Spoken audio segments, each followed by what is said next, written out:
All right, I am here with Will Basta, the co-founder of Ascend. Will, I appreciate you coming on the show. I'm looking forward to this conversation. Happy to be here. Thanks for having me. All right. Well, hey, a lot to dive into. I'm really interested in learning more about the company. You have a really interesting career journey, right? Like, you started in health tech. You've done the tech startup thing, kind of working in that role, and then ultimately became an entrepreneur. And anybody who's ever listened to this show know I have a tremendous amount of respect for entrepreneurs in general. I'd love to hear a little bit more about that journey and Yeah, where the idea from Ascend came from and how you've built it up. absolutely. Yeah. I'd say going into university, well, I know going to university, I was like in the pre-med mindset. I quickly found out that, I'm not going to do anything clinical. And so I ended up going to university, just taking classes on random stuff and having a poli-sci graduate, but I still wanted to get into healthcare afterwards. And I knew that I could still leverage without being clinical, you can still get into the space, right? And Mm-hmm. so with my mindset, it's like, what am I good at? I'm good at communicating with people. I'm good at, essentially, the skills that were naturally innate to me, bringing into the business world and executing things, specifically in the medical world. Is there's a lot of a lot of issues in that world, and there still are right now. And so that led me into working on the corporate side first. Initially, was working for DaVita, Mm-hmm. large organization, but I was actually working for a startup subsidiary under DaVita. But I got to get the feel of what it's like to work for a new sector within DaVita, but also have the corporate feel as well. And it opened up doors to all the inefficiencies in healthcare. And so it was exciting to be in that industry still, but I knew I wanted to get a taste of the real startup world on the tech side and Mm-hmm. companies that are bringing innovative solutions, to the healthcare world, which is just one of many industries that we're behind on a lot of different things, and innovative tech is propelling them forward, right? And so that being said, fast forward, I did about an additional 5 years. This is 4 or 5 years at DaVita, and then in addition did some consulting work with them on the side too, and an additional 5 years working for tech startups. Um, Companies that are 50, sub 50 employees, sub 20 employees, and sort of building out their programs, wearing a bunch of hats. I Mm-hmm. say this a lot. I believe that there's a lot of parallels between entrepreneurialism and working in a fast-paced startup. Mm-hmm. First of all, you're a lot of times you're reporting directly to a CEO, depending on the size, or a founder, which That's right. is an entrepreneur themselves, right? And then you're also wearing 1,000 hats that aren't fully, related to your specific role title. And so that kept things exciting in that route. And I started to delve into e-commerce and certain things on the side here and there. Amazon pretty early on. Mm-hmm. I'd say about a little under a decade ago. Failed on it, obviously, in the beginning, which is just part of the journey, right? But got to learn the back end of it, did my basic educational things on it, et cetera. Started to have a little bit of success on the side with it. And then my business partner and I, let's fast forward to it'd be 3.5 to 4 years ago from February. We met in an investment, a side investment, and we in the e-commerce space. And then we said, hey, this is when all these companies were essentially servicing about done for you e-commerce. We can do this as an option for people who want to invest and don't have the time. It seems beautiful on the surface, but Mm-hmm. at the end of the day, we noticed that there's a lot of inefficiencies in the industry, and we said, hey, let's do a market test. Let's invest in three of these companies, automation companies, and let's see how they do it and see what is missing, right? What are the inefficiencies? What's not executed properly? Mm-hmm. And over the course of 6 to 8 months, honestly, the list goes on in terms of the ineffectiveness that these companies had across the industry as a whole. Beautiful business model where it's, hey, you invest, the expert does it, it's performance based, we get paid when we make you money, et cetera. That's great on the surface, but when you peel back the layers, you look under the hood, these companies were lacking ethics sometimes, just simple Mm-hmm. ethics from the top, all the way down to honestly just having a hollow infrastructure, not having pretty much piecemealing together the company as they go, and just presenting themselves differently. Things Sure. that shouldn't be happening, right? But at the end of the day, that's where Ascend spawned. We February 2020 is when our company started. When we said, hey, we know exactly what to do here. We have years of experience, not only just in Amazon and e-commerce and building businesses out, but just in the business world. Mm-hmm. And these are simple principles that have not been executed yet in this industry. And so we want to focus on sustainability, longevity, real infrastructure, ethics, and innovation. And so we built out a company in that industry, but we flipped the script and we focused on logistics as the core of the company, Yeah. with facilities and internal employees on that end, having an ethically sound approach all the way down, and then being innovative and not spinning the same wheel from the month before, and not being greedy in that approach. And we did that for about a year with a small base of clients. Yeah. And then once we realized this is working, we doubled down on that in 2021. And now we are here today.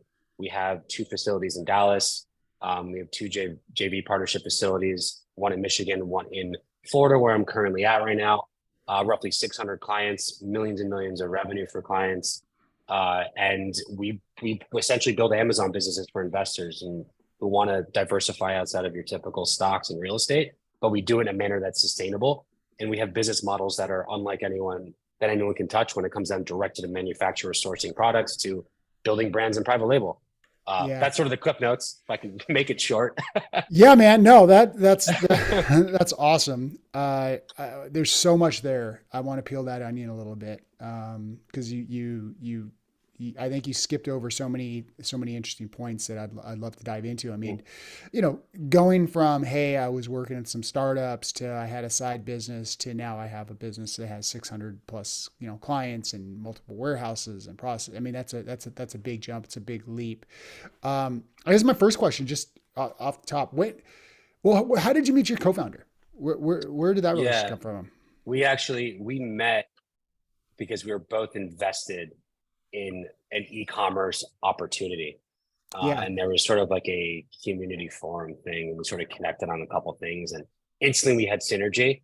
And we just would randomly call each other and talk about like business ideas, like maybe we should start this, maybe we should fuck around with this, or do I something on love this that. level. Yeah, And honestly, 3 months of that, I remember I was literally on a balcony. I was actually living in Mexico at the time, and it just sort of clicked, and it was just like, yeah, let's take a stab at this market because it's there and it's just not done right. yeah. And I know we can do this better. So What were here you we What are were you today. doing? What were you doing in Mexico? I honestly, I moved down there with my dog. I've been traveling my whole life. Yeah, It's just a big part of who I am. It's therapeutic to me to get away 6 months out of the year, not at once, but in different segments. And at that point, I fell in love with the Oaxacan coast, oh which yeah, is down in Puerto Escondido, which I actually just got recently back from again. First time there since I started my company, which is sort of an interesting feeling to have the same month in February. yeah, And yeah, I just fell in love with it there. And I honestly, I had myself in storage in Los Angeles at the time. And I had a creative, the bug while I was there, something about being there alone and being able to focus, maybe have a mezcal here and there lightly at night and just shoot the shit and get the juices flowing yeah. mentally. And it led So to where we are. Yeah. So you mentioned you were doing the startup thing or working with startups. So I'm assuming there Yeah. was some type of salary in place. You're employed by them, wearing a lot of hats. I couldn't agree with you more in regards to the jump from working in a startup to kind of entrepreneurship. Probably there's just so many things in common, and I think wearing a lot of hats is a really good way to say that. When did you sort of like really cut that cord, right? I mean, you kind of had the side businesses, you were in the e-commerce space, you were trying these different things, obviously very entrepreneurial by nature. Yeah. You're working at this, you're working for different companies, and now, you're going to eventually get to this point where it's like, all right, I'm full. I'm all in on this new venture. Yeah. I would say I remember this. I actually remember putting my 2 weeks in with my CEO. I was actually in Turkey at the time. I was Yeah. living in Turkey during the summer. And this was about, so summertime, this was July. We started in February. So where are you 5 months in Mm-hmm. with Ascend? I was double dipping a little bit, right? Because we didn't know we was going to get to where we was going to get. And then there was a point where it was like, okay, volume's coming in. Wow, this isn't a side thing anymore. And wow, I just made more money literally this month than I did all year with the tech company I'm working for. And also I want to have integrity here because he's got his own company. And right now, my percentage of what I can give to this is decreasing on a daily basis. Sure. So gave my 2 weeks in. I remember sitting down with him over Zoom and it was just sort of like time to double down, whether this is a risky, here or not, I'm willing to take the risk with this because if I don't double down on it, then I'm never going to know what this could be, right? And Yeah. I just felt it in my gut. Yeah, What did those early days of Ascend look like? I mean, you'd mentioned that you were, all of a sudden you're making more money than you'd made in an entire year at the startup. It sounds like Ascend's something that you've been building for some period of time. yeah. At that early stage, what did you have? What were the offering and services that you were going to market? We were offering Amazon businesses too, and Walmart businesses at a small scale, But what we were doing very different was just messaging how we're doing things and what our Mm-hmm. approach is. I was very, very at the front lines. I still sort of am to some extent, but in terms of like me representing the company and me coming out with a different approach than all these people out here flashing shit, flashing money and all this bullshit that you see everywhere, which is like we're not looking for these kind of investors that are chasing that. We want the client that is not going to be, tricked by the flash, right? And it's just sort of how Mm-hmm. we marketed things, right? And we didn't have that much. We had a small little warehouse situation going on, and not Mm-hmm. enough to take on a lot of volume. And I brought in a couple clients too that were actually close friends of mine, people that I knew through my network, and we had a team that I'd worked with previously that were overseas and in the US doing sort of consulting side stuff with us. But at the end of the day, it was very cohesive, and you could sort of feel that.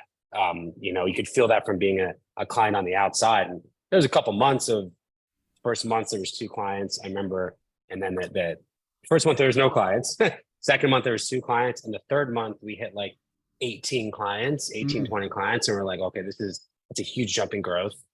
Let's compound this, but let's just make sure that we're doing it in a way where we're not having there's not negative effects to the current clients we have, or we're not growing because of greed. We are growing at a rate that essentially is not going to have we're not going to bust out of the seams and have quality control issues just because Sure. we want more volume. We have to prove our concept, right? And we did that initially, right? When I say 10 to 15 clients for the first year, we put a pause on some things for a little bit, right? We Yep. did. It was like, okay, let's take the clients that we have and let's run with these clients and show a lot of value to them and show to ourselves that we can do this at a small scale, which Yeah. is extremely important to do, right? Not just like let's bring as many clients as possible and then have shit service to all of them. Let's bring this is a core number. I don't know exact number what it was, like 15 to 20 roughly. And let's take this and let's run with this the rest of the year. And let's prove to ourselves that we can do this the right way for the people that invested with us, right? And we did, and then we hit the ground real hard with marketing in 2021. So Yeah. it for you, like as an ideal client, someone who's like, hey man, I want to get into this space. Here's maybe something I'm into. Yeah. I'm willing to provide you with the capital. Let's collaborate. You run with it. You help me find the products. You help me source it. You help me fulfill it. You help me support it. Is that Yeah, ultimately I what? mean, it's we have a diverse group. It's you have the commonality is people don't really have time and they want to jump into the space or they want to just diversify out of what's currently going on or what's currently Yeah, traditional, I should say, which is real estate and stocks and sure. volatility that's out there and all that kind of stuff. And look at Amazon, it grew 8% this Q4 from last year's Q4 or the Mm-hmm. Q4 before, even with what's going on because we sell necessities. The point I'm trying to get at here is everyone that invests with us is financially comfortable already, Mm-hmm. so they're not looking at a way out. They're just looking to find something they can supplement, and they don't have time. We have Yeah, busy school teachers, busy, as young as just post grad busy, to retirees, to sure. people from Wall Street, to VC fund. I mean, you name it. Out of the 700, it is literally touching on all walks of life, but they're all tied together by not really having time or the experience to deal with Amazon, but they know that they're familiar with Amazon and what of a beast it is. And they just want to tap into the $5 trillion e-commerce Yeah. industry. And they want someone who's an expert, who's proved himself and to take over and Do know that you they're incentivized to grow with them based on the structure of the partnership. Yeah, no, it's just really interesting. So, do you always map I guess an investor one to one with a particular product line, or in some cases, if someone comes to you and they're like, hey, listen, I'm willing to invest, X amount of money. And then somebody else comes to you and they're like, listen, I don't care what product it is. I just love Amazon. I want to get into the space. I trust you. I want to invest X Yeah. amount of money, that you'll kind of like jointly go Yeah. in on a single product, or do you map Yeah. sort of one to one? It's going to depend. The basis of our a business that someone invests with that we build out is wholesale, right? Wholesale is Mm-hmm. essentially branded products already out there that you're just Yeah. licensed to sell at a volume discount when you purchase it in bulk, right? Mm-hmm. Then we have private label, which is an augmented, not only revenue driver, but it helps build the appreciation factor of the business and the value of Mm-hmm. the business over time.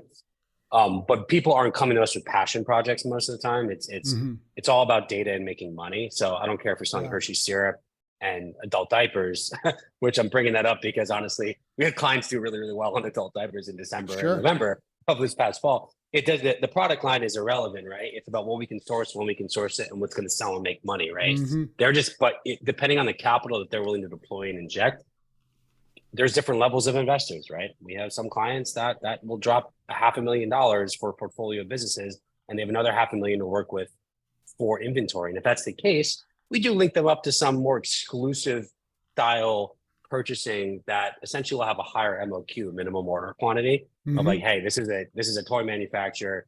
You got to spend $500,000 to even get in with them. We'll sync up two investors that have deep pockets on this, and they'll each get a few SKUs from that. And that will be a benefit that your regular investor that has 30 to 50K in working capital on a card will be still doing great products. But at the end of the day, it'll be a regular trail on the wholesale side of things. Then if you're doing private label, the closest you can get to narrowing something down is we'll do the research on stuff. They say, I want to be in the kitchen category. So we'll look for kitchenware and maybe something specifically that there's a gap where we can actually pull the data, manufacture it at a certain rate, and then start a brand on that way. So that's probably the closest it gets to picking products. And I Yeah. would say that sometimes people don't want to sell certain things. So that's the easiest thing. If you don't want to sell something, that's easier. But we're not going to sell something that you want to sell because we're going by what's going to make you money. This is not about what you want to sell, right? Yeah. So Yeah. No, interesting. And for those people, I think most people know this, but a lot of people don't. yeah, The majority of products sold on Amazon and Walmart Marketplace aren't owned necessarily by Amazon and Walmart. It's a truly is a marketplace, right? And yeah, yeah, FBA fulfilled by Amazon. They have all the logistics. They have a lot of the infrastructure. People actually send their product or stored in the Amazon facilities, and then you're essentially responsible for marketing your products on Amazon. It's a brilliant business model because Amazon takes, I guess, what is 15% of any transaction that occurs on the Amazon model. 15 to 20, depending on what it is. But yeah, On and yeah. then they have an entire ad network where you have to pay them to sell your product on Amazon for them to take their 15 and 20. I mean, there's no wonder why Amazon's taken over the world, right? Yeah, I mean, at the end of the day, they also can control their brand too. You know what I mean? They can control their 2-day shipping. They can control, which is also the beauty as a seller too. If you're not doing fulfilled by merchant, which we also do as well, we fulfill Yeah. product out of our facilities for clients. But I mean, we can outship Amazon to Hawaii. They don't even Yeah. have 2-day shipping in Hawaii. But anyway, that being said, it's like, as a seller, you're not dealing with customer service either if you're doing FBA. That's all Amazon's team doing all that, right? So Yeah. yes, it's expensive. The problem is there's a lot of fees, so it becomes more competitive. You have to have the right infrastructure and not anyone can go do it, but are you going to be profitable and do it the right way without a lot of losses if you don't have the right processes in place and the right infrastructure prior to that? Because before Amazon's warehouse, depending on what you're sourcing, there is a supply chain behind it, and there Mm-hmm. is a process behind it where there's costs. There's warehousing that people need to prep the packaging before it goes to Amazon in a proper Mm-hmm. manner so they can accept it. Sometimes the manufacturer will do that directly, which is not always a common thing. And that just keeps slicing into people's margins. So you shoot it over to a 3PL center, they're charging $2 to $3 per package. They're not prioritizing the product getting through their center and getting out to Amazon. So Yeah. time is money. It could take 3 weeks using a 3PL center, right? There's just a lot of little mini factors that compound and add up where honestly, these processes and how this is done these days, it's not as simple as it used to be. You can't just jump in, get a 3PL partner and expect to just get a product and use a software and you're good like you see these gurus doing online. There is infrastructure and a lot of experience needed behind it to make sure you're doing it right. And it makes a saturated market that we see on Amazon on the surface not saturated if you do it the right. If you come in with the right infrastructure, the right partner, you are skipping the saturation point, honestly. to the point where you're competing only North American sellers under 1 million, I would say, true competition, as opposed to the 3-4 million you see listed there, right? A lot of them of which don't have the right pieces of the puzzle. So Yeah, no, that's really interesting. Can we dig a little bit deeper into that? Because that, yeah, I think that's the thing with Amazon, right? And you said you've been into this thing, for almost 10 years, which, you're obviously a true OG in the space. And, my assumption is 10 years ago, there was, what would be considered more white space. I mean, now you go to YouTube and yeah, there's, 1,000 gurus that are going to tell you how to make, all this thing on Amazon, how to pick products and how to beat the algorithms and how to, but the yeah, truth of the matter is, once you get to that point where, there are all these gurus, it's really difficult, to break into that market unless you're, willing to dedicate like your life to sit in front of a computer. It's like being a day trader in some ways. So, yeah. That's a good point. having a partner like you that can help accelerate that and can kind of demystify this. I mean, I think there's a tremendous amount of value. There's no surprise you guys have grown as fast as you have. I'd love to learn a little bit more about how you guys are doing that and what that value proposition directly looks like to somebody that wants to work with you. Yeah, yeah. I mean, let's just go back to the point you just brought up. It's like, yeah, there is plenty of software out there that can pull profitable products. That does exist. The process after that, when we talk about scalability, that's where the ceiling hits. You're going to be doing this out of your garage in the beginning, and maybe you can actually make it work a little bit.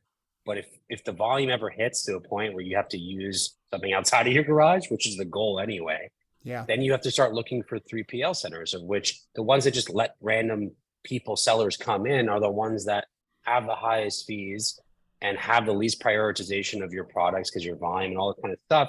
And it's just slicing and slicing and slicing into the margin of that product. And then that originally profitable product becomes not profitable or in the negative from all the other Mm-hmm. add-ons and things that are associated, especially with fuel charges and logistical charges these days. I mean, at the end of the day, the list goes on in terms of what's going to keep cutting down into your profit margins. And so where we sort of come in is we have sort of a holistic program here that has everything under one umbrella with quality control associated with it. Only our clients' products go into our warehouse. We have flat built-in fees that are not even close to being what can be charged from a 3PL center. And we are 10 minutes from an Amazon facility, Yeah. right? 10 minutes strategically located in Grand Prairie, Texas. And so essentially someone comes in with the capital, we build out the business for them, and then we're a distributor as well. So Ascend is a logistics company, right? We are a wholesale distributor of products, which means we have exclusive contacts with manufacturers, of which under our umbrella, we can get clients in that are new, but they're buying under our brand, right? Which means they can get access to products of which you can't normally if you're just a regular Joe Schmo seller. They're just not going to let you in if you don't have history behind you, right? Yeah. And so at the end of the day, they come in and then our team goes to work, depending on the kind of capital injection they have. Could be $5,000, could be $50,000.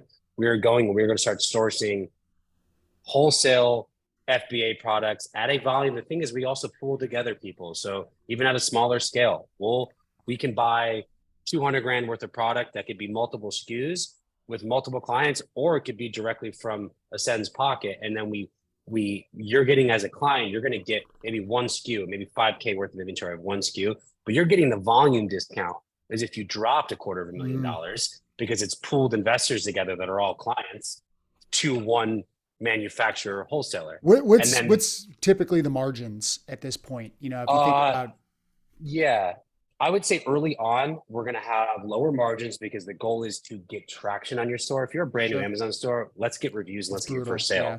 So we don't care if you have a 10% margin. It's not about making money in the first 6 months. It's about Yeah. getting your store activated and getting it matured, right? But at the end of the day, if we get past that point, I mean, some of our direct to manufacturer deals, our margins are, which is sort of unheard of, 35%, Yeah. 30 to 35% on the wholesale side. But on average, 18 to 20, I would Yeah. say, once something's scaled. Is that clear of fees and all those types of Yeah, things? Yeah. yeah, that's after all of our fees are associated. Everything has to do with going into our facility, us repackaging it, and Mm-hmm. everything that's brought into that, and then it getting to Amazon's. And that's, again, our sell-through rate on products should be somewhere between 30 to 90 days at the most, 90 Mm-hmm. days. And that's going to depend if you're buying a massive, if you can float the money, if you can buy more, you're going to get a bigger discount. Sure. You'll have higher margins. And yeah, it's just gonna take a little more time for it to sell through because it's more product. That's simple math, right? But at the end of the day, you want to sell through in 90 days because that's essentially Amazon's window, right? Um, and so the point I was trying to get at before is if you look at all the costs that are associated in there that are wrapped into a regular 3PL center, we those are so high and inflated that it just turns into products, even if they are still going to be profitable, they're less competitive once they get to Amazon's platform. Mm-hmm. So then you go through our system, and not only are they still profitable, but we can price them way lower because there was way less costs on that client Mm-hmm. side, on that product in general. And so we can go into a market where there's 10 people selling the same product. And where it's advantageous to work with us is the fact that A, we're probably getting it directly from a manufacturer, or there might be one other person, one other supplier involved, when the guy over there is getting it from a wholesaler that opens its doors to everyone and has four suppliers involved and keeps slicing the margin there, maybe upwards of 15% cumulatively. And then there's a 3PL center involved in that side. So you're Yeah. going from like a 40% margin on this other person that's selling it down to a 7 to 8% margin, and then still not being able to competitively price it to where that same product that we're sourcing, that 40% margin might get chopped down to a 32%, Sure. 30 at the lowest 20% margin based on what's going on in the cost and the size of the product and all those other variables. And so that's how you look at it. If you really peel it back, I mean, that's where the advantage is on just straight the product and the supply chain aspect, Mm-hmm. doing it internally with a partner that has the infrastructure built for scale. Yeah. So you guys really, I mean, and I know you talk about this. You talk about being an Yeah. investment management company, and yes, behind the scenes, you're doing logistics and automation and all these different types of things. But like, at its core, in many ways, what you are is like, hey, you got 100 grand, you can get this return this way, you can get this return this way.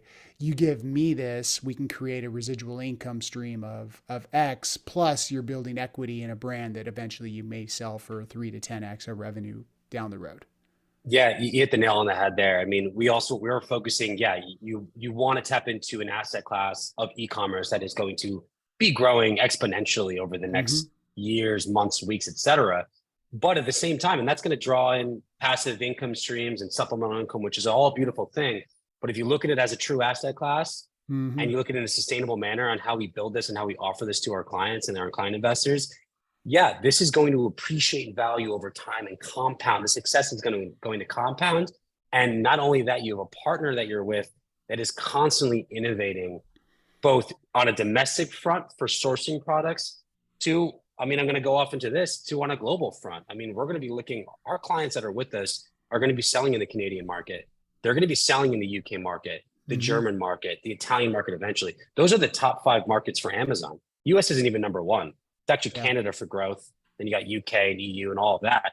Point is there are plenty of products that are trending there that will never trend here and or haven't made it there yet, and so much Mm-hmm. more opportunity for growth. And so expansion and covering, casting a wide net, you know, in an overseas market while Amazon's doing it already as they expand. You know, you're partnering with a company that's also thinking ahead on top of everything you just mentioned, which I think is a Mm-hmm. huge aspect here. And I know no one's really talking about that kind of stuff. I mean, also when I was in Latin America just recently, part of it was a business trip also, because that essentially is, you look at China historically as your manufacturing, China, India, et cetera.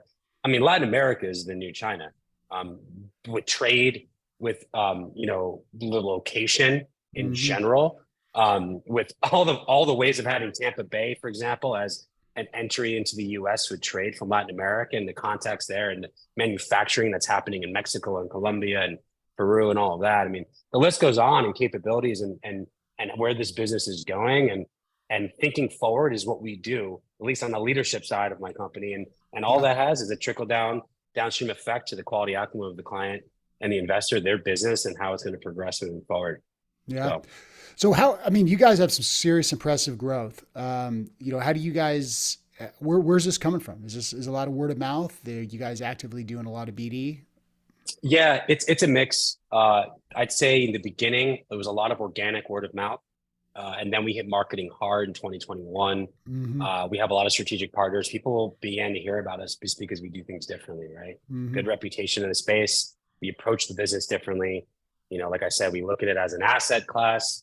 as a sustainable venture, not just this quick drop ship, whatever, invest money, make a little bit back, and then forget about it. This is digital real estate, right? So how Yeah. we position this as an investment has been different than everyone else, which Hmm. has led to a lot of organic growth. And yeah, we are constantly running ads for relevancy.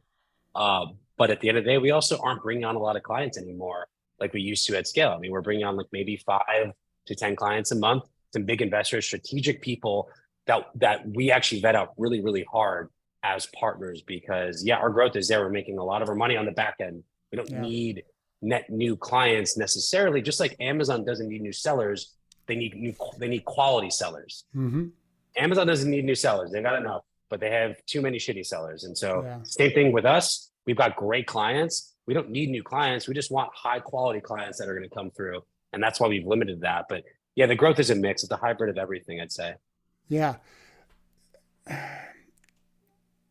I had a question. It escaped me. So, all right, no, here's my question. So, what is the time? I mean, when an investor comes to you and they want to get into the space and they have 50 grand that they want to commit to this Yeah, thing, what is their expected amount of time and energy that they're going to have to put into this to be able to run this with you? totally. The most is in the beginning, right? So as a new Amazon seller to set up the account, you own it outright. So Amazon's big on identity verification. And so Mm-hmm. you have to do your interview with Amazon. We're not doing it for you. It's like a 5 to 10 minute thing to verify that you're not a robot, do the application, fill out some onboarding forms with us. Let's say 2 hours in the first 30 days, right? And then your job as investor is really just to monitor your working capital, which is say your credit lines that we're leveraging for product use. And Mm-hmm. then check in on the dashboards of where we're showing, your net for you have your Amazon dashboard for sales too, but we have our own internal ones. You have a portal for inventory management of with the supply chain of your products if you want to check in. And then we also have a net profit dashboard, which is going to show your profits, the cost of goods, everything that's sort of going on month over month. And so we have clients that are checking in 5 minutes a week, some that we never speak to ever, and then Yeah. some that are a little more diligent on it, right? It's going to depend on your personality. But what's needed is honestly to make sure that you're paying, as you're getting paid out from Amazon, you're paying down your working capital card and you're monitoring where you want to, how much you want to spend and if that spending capability raises and increases. So, as a client of yours that comes in with, whatever, maybe it is just through a line of capital, 50 grand, they buy a bunch of Yeah. stuff. If they want, they can just sell that merchandise that, they'll pay their fees to you and all the fees that are in place. And if there's 60 there, they make 10 and they can move on with their life, or they can continue to reinvest, right? Like that's a concept behind that. Technically, yeah, but it's a little bit different because the way that we work is that there's to even work with us, there's a one-time upfront fee, right? So that's an Mm-hmm. infrastructure cost fee. That's sort of like your franchising fee. Mm-hmm. Let's say it's as low as 20 grand, which we don't really sell those anymore. That's really super entry level. Mm-hmm. And then from there it goes to 35. We have one in the 40 range, one in the 60 range, 70, and all the way up to a bundle in the 90 range, which is Yeah. Walmart and Amazon and private label and all that inclusive of that. That fee is an infrastructure fee to work for us. That's payroll. That's everything has to do with building out your business, building the car before we drive it, right? All the other money on top of that doesn't go to product though. Then you need working capital, which is cyclical. Yeah. Working capital is something that you're putting in, you're getting back immediately, right?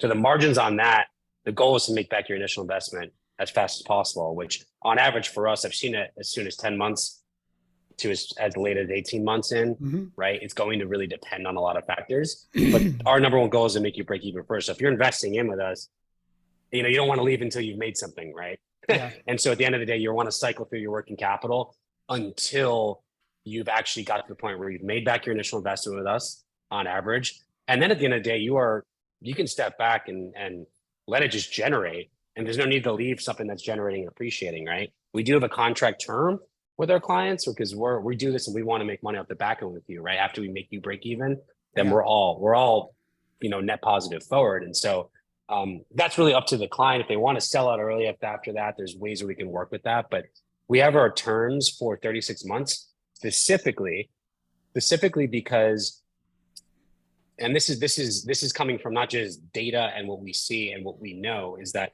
at 36 months, I would say that is probably the earliest point to sell an Amazon business where it can have optimal value Mm-hmm. with our private label associated with it and built to the point where it's optimal appreciation. You could sell Mm-hmm. earlier from that and make money, but like we don't want to have clients prematurely exit and then lose out on what that could be. Mm-hmm. And it does take time to build a 7-figure business, right? You could be juicing a lot earlier. You're going to be juicing way earlier than that, but there is that appreciation aspect that's just happening behind the scenes, of which you don't see it happen, but it's happening, right? And time with private label and branding, that's why we have a 36-month agreement on that end. But yeah, and that's we haven't had actually anyone exit and sell even past that term. They just auto renew with us because the mindset is let's Cash look flow at business. let's expand our portfolio when they feel comfortable working with us. Let's buy another business and another one here, and then say you have one Walmart and 2 Amazon. By the time one gets to a certain point, flip it, sell it, make some cash, and you keep the other ones for passive income. It becomes a game, a real estate game in a way at that point. I mean, that's what I've done. I've had in the tens of Amazon's businesses at this point, where I've had some for 6 months, gotten to a degree, and then made a few thousand off and flipped them. Like there's so many different ways you can look at it, and we're a resource for all of that, right? But the goal here is not to just invest in one and then sell it later. It's if you're going to look at selling these, you should have at least a couple, because why would you want to pass up on a market that's growing so much and also the passive income that's coming with it on top of the appreciation, right? It gives you flexibility by having a portfolio. And when you say a business, is it like that's your store with your portfolio of products, your reviews, all those different You types own of it things? out. You own it outright. We build it for you. We are Yeah. essentially a management service that Mm-hmm. is making its money off the net profits that we're generating for those clients. And so when you want to, if and when you want to exit and you want to sell that business for a profit to say a VC group or whatever it may be, that time comes and you're the outright owner. It has to go through you. It's your business. You own it outright. So I mean, you have this track record of success. People with money love to make more money. Yeah. What keeps you working with individuals versus going out and let's say private equity and saying, hey, we're going to raise 50 million and we're just going to do this all ourselves? Good point. I think there's a lot of ways I can answer this. There's a big thing for me here is that we are building an investor network.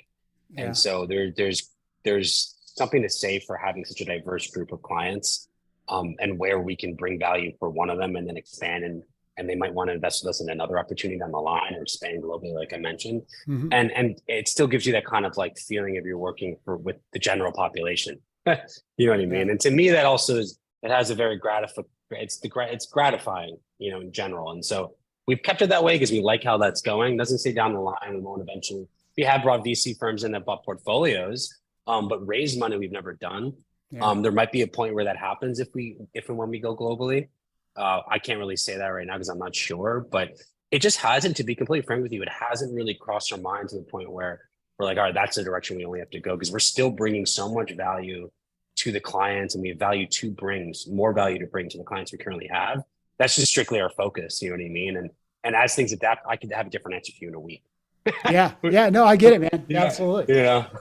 Yeah. So. You guys are, it sounds like you guys are crushing it. A lot of growth. You guys found a really unique model. I've been in this space for a long time, the e-commerce space. I told you I have my own direct consumer brand that we started and founded. And I mean, we deal with freaking barbells, like we're, these huge, long tubes that are 50 pounds a piece that we couldn't get into FBA. So we had to, we do our own fulfillment logistics, and we worked with the 3PLs and we manage all the market. I mean, it's a lot. And I've talked to every agency in the world, just one way or the other. And I think what you guys are doing is without a doubt, the most unique I've heard. I have not come across anybody that quite has a model the way you guys structured yours, but it makes a ton of sense. And I mean, if you're making money for your clients too, I mean, your growth's gonna be. I mean, that's the win-win all around. And we also, this might sound crazy, this is too good to be true, but we do guarantee everyone's investment.